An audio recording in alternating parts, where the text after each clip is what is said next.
A woman's life was filled with despair, and her home with emptiness. To have a child, she took a desperate step, buying a captive Apache at an auction. But his past turned out to be not just a tragedy, but a cruel act of injustice that completely turned her world upside down. Instead of a family, she found an ally, and together they set out on a journey for the truth. This is a story of how two lonely souls found something more in each other than they were looking for. Alice lived on a dilapidated farm, where every day was like the last, filled with nothing but dust and silence. She often stood by the window, watching carts with happy families pass by, and her heart would ache with longing. This constant, burning pain finally pushed her to a desperate act. She took a pouch of coins from a hiding place, her last possession, and went to an auction. The stench of sweat and fear hung in the air, mixing with the voices of the crowd. Everyone looked at her with judgment, but she paid no mind. Her gaze was fixed on a captured Apache standing on the platform.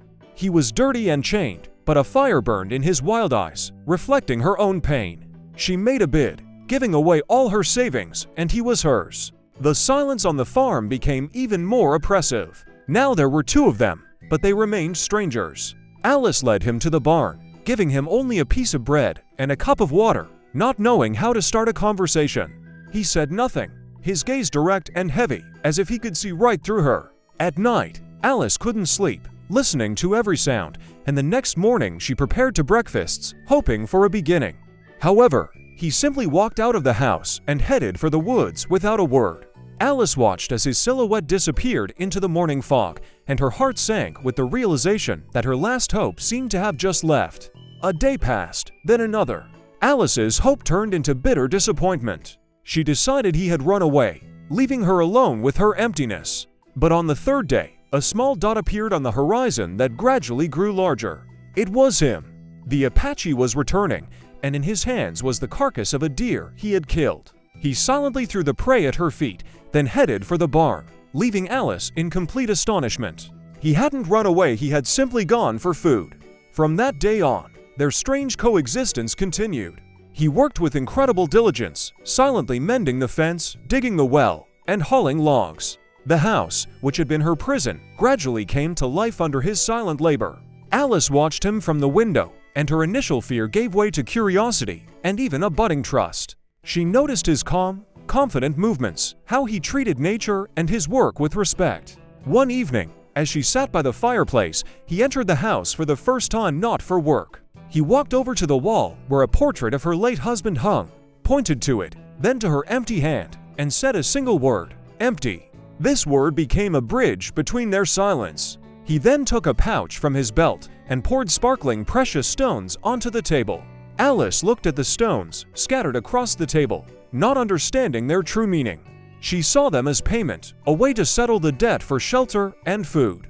But she didn't want stones, she wanted a family. A surge of hurt and anger overwhelmed her, and on an impulse, she took one of the stones and threw it into the fire.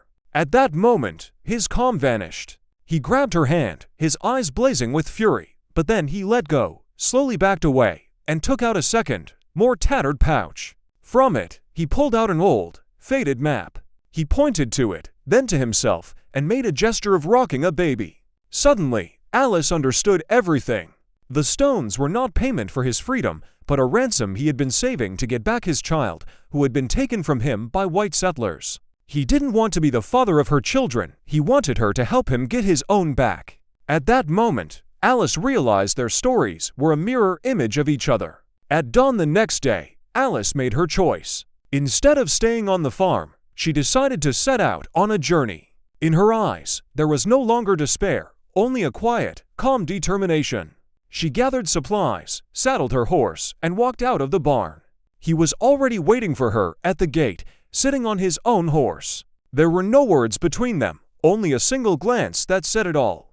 Together, they rode toward the mountains, down a road that wasn't on any map. It was the beginning of a new, dangerous journey, but they were no longer alone. Two shadows against the rising sun, they moved forward, united by a single purpose and a single hope.